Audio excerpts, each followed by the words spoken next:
안녕하세요. 팩트만 전달드리는 대기업의 김기동입니다. 이스라엘이 레바논 공격을 강화하면서 중동 전면전 우려가 점차 확대가 되고 있는 상황입니다. 그렇다면 이러한 제5차 중동 전쟁에 대한 우려 속에서 과연 수혜를 받을 수 있는 기업은 어떤 기업이 있을까요? 제가 여기에 대해서 각각의 관계자들과 대화를 완료를 했습니다. 따라 저희가 이번 시간에는요, 이 중동 전쟁 우려에 대한 내용, 그리고 과연 최대 수혜 기업이 어떤 기업이 있을지, 또한 해상 운임이 반등을 시작을 하면서 이로 인한 수혜 기대해 볼 수 있을지 함께 살펴보도록 하겠습니다. 이스라엘이 헤즈볼라를 대규모 공습을 했습니다. 앞서도 계속해서 갈등이 있었죠. 이스라엘군은 6시간 동안 150발의 미사일을 발사하기도 했고, 헤즈볼라의 2인자는 심판의 전면적 전투 단계에 들어섰다면서 모든 군사적 가능성에 맞설 준비가 돼 있다라고 경고를 하기도 했습니다. 이러한 상황 속에서 이스라엘이 레바논 남부와 베이루트를 포함한 헤즈볼라를 거점을 겨냥을 해서 대규모 공습을 강행을 했고요.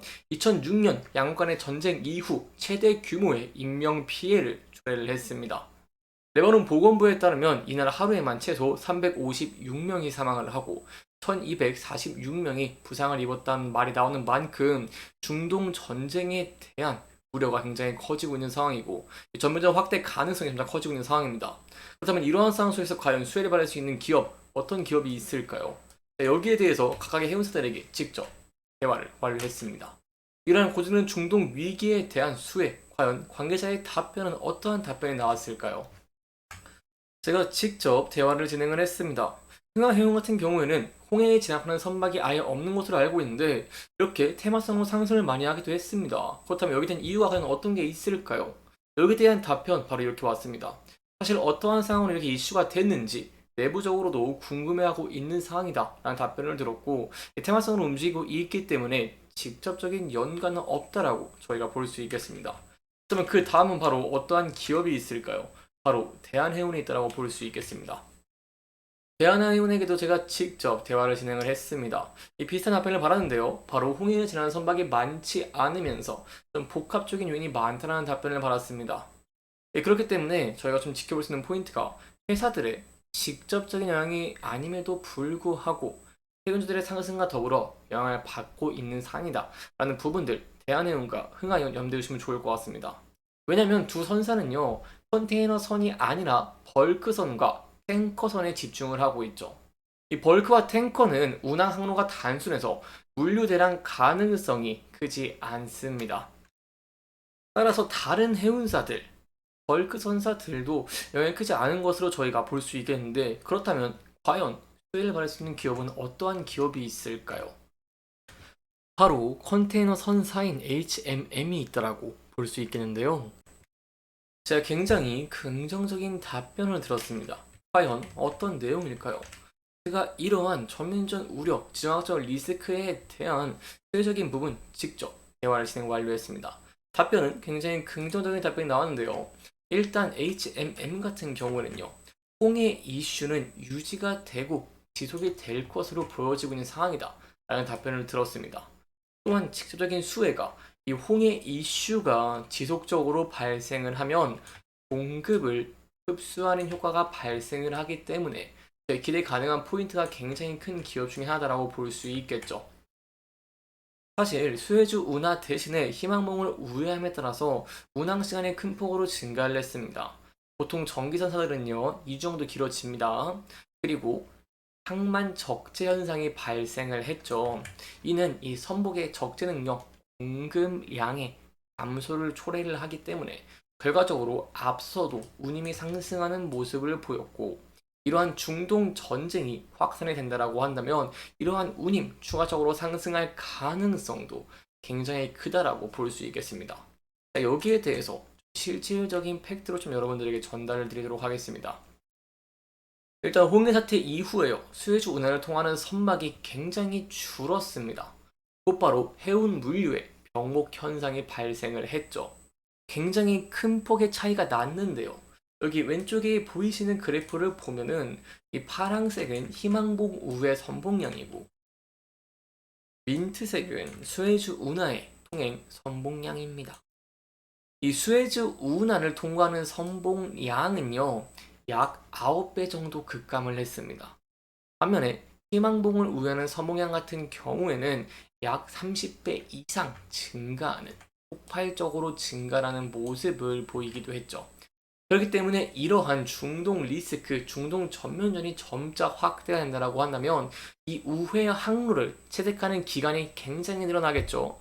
그렇기 때문에 앞선 사례와 마찬가지로 해상 운임이 상승하는 부분들 기대해 볼 수 있겠고, 그렇게 되면은 SCFI 상승으로 인한 HMM의 수혜를 기대해 볼 수 있기 때문에 해운사들 중에서 가장 큰 기대가 되는 기업 바로 HMM이다 라고 설명을 드릴 수가 있겠습니다. 그렇다면 해운사에서 이렇게 가장 큰 수혜를 받는데 다른 기업들은 또 없을까요? 여기에 대해서 큰 수혜를 받을 수 있는 기업이 하나 더 있습니다. 바로 해운로직스가 있다라고 볼 수 있겠는데요. 해운로직스 같은 경우에도 제가 굉장히 긍정적인 답변을 들었기 때문에 여러분들에게 직접 전달해 드리도록 하겠습니다.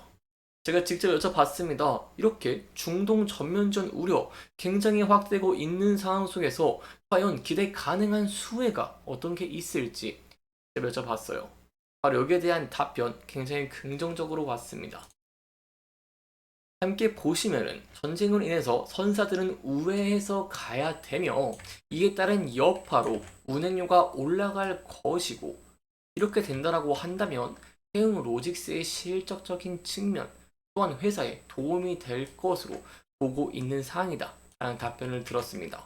그렇다면 직접적인 영향은 없을까요? 여기에 대해서 제가 직접 물어봤습니다. 직접적인 영향이 있냐? 혹은 직접적인 영향이 없으면은 이 직접적인 영향 혹은 직접적인 영향보다는 이 상하이 컨테이너 운임 지수 상승에 따른 수혜 이런 거를 좀 기대해 볼 수 있을지 여기에 대해 여쭤봤더니 답변은 이렇게 왔습니다. 현재 수혜주 운하도 선사와 계약을 해서 보내는 입장이기 때문에 선사도 우회해서 가다 보니까 해운 루이스는 직접적인 것보다는 상하이 컨테이너 운임 지수 상승에 따른 수혜를 기대해 볼 수 있다고 설명을 드릴 수 있겠습니다. 특히 이 태흥 로직스라는 기업은 굉장히 큰 특성이 있습니다. 바로 매출액 변동 그리고 주가의 흐름을 함께 살펴보면요. SCFI와 동행하는 듯한 움직임을 계속 보여준다는 것이겠죠. 이 상관관계도 굉장히 높습니다. 이 상관계수로 치면은 0.8로 굉장히 강한 양의 상관성을 보여왔고요. 과거에 태용리스의 매출액이 증가할 때를 보시면은 SCFI 지수가 큰 폭으로 상승하는 모습을 확인을 할 수가 있습니다. 또한 차트를 함께 보시면은요, 이 상하이 컨테이너 운임 지수와 비슷하게 주가가 움직이는 모습을 보여줍니다. 컨테이너 운임 지수 같은 경우에는요, 1월부터 반등을 시작을 하는 모습을 보이기도 했고요. 그 이후에 추가적으로 7월까지 반등을 하는 모습을 보였기 때문에 굉장히 큰 상관관계가 있다고 볼 수 있겠죠. 따라서 마지막으로 좀 정리해서 설명을 드리도록 하겠습니다.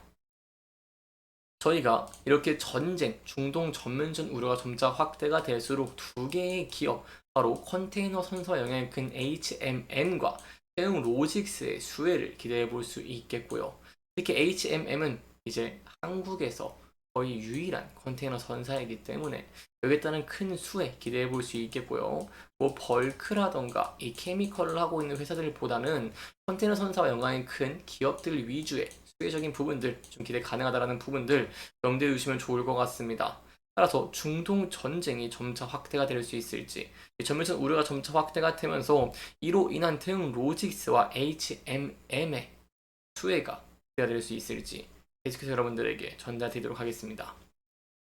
이렇게 이번 영상에서는요, 저희가 중동 전면전 우려 확대에 따른 수혜를 받을 수 있는 기업이 어떤 기업이 있는지 직접 관계자와 대화를 진행한 내용들을 토대로 함께 살펴보면서 진행을 했고요. 해당 영상은 개인적인 의견이 많이 들어갔기 때문에 시청자분들의 주관적인 생각과 해당 내용을 토대로 현명한 선택을 하시면 좋을 것 같습니다. 이렇게 영상 잘 보셨다면 다음 영상도 시청해 주시길 바라면서 오늘 영상 마무리하도록 하겠습니다. 여기까지 시청해 주셔서 감사합니다.